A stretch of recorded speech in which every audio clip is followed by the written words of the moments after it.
Pemirsa, peneliti ekonomi makro dan keuangan Institute for Development of Economics and Finance Indef Abdul Manap Pulungan menilai melambatnya pertumbuhan ekonomi di kuartal ketiga 2021 dibandingkan kuartal kedua 2021 karena belum pulihnya konsumsi rumah tangga.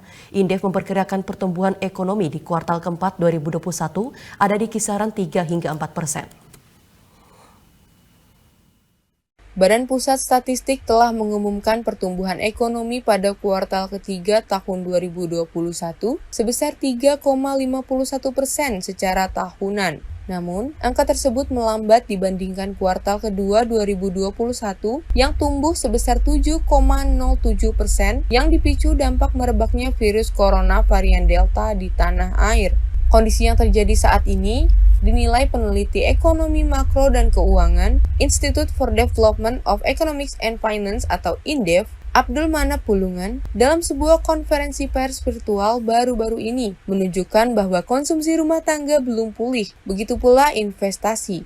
Kalaupun tumbuh signifikan, maka menurutnya akan berlari ke sektor non-perdagangan atau jasa. Namun, apabila sektor jasa pun rendah dalam menyerap tenaga kerja, maka dampak lanjutannya terhadap pertumbuhan ekonomi yang tidak begitu tinggi. Capaian ekonomi di triwulan ketiga 2021, menurutnya, sebagian besar ditopang ekonomi domestik, yaitu dari konsumsi rumah tangga dan investasi. Apabila keduanya dikelola dengan baik, dia mengatakan sudah dapat menjaga sekitar 75% dari kekuatan ekonomi Indonesia.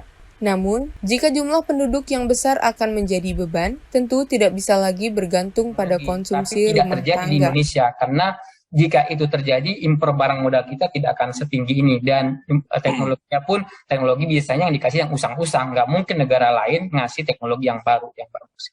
Indef sendiri memperkirakan pertumbuhan ekonomi Indonesia di kuartal keempat 2021 berada di kisaran 3 hingga 4%. Proyeksi tersebut lebih tinggi daripada realisasi kuartal sebelumnya yang sebesar 3,51%.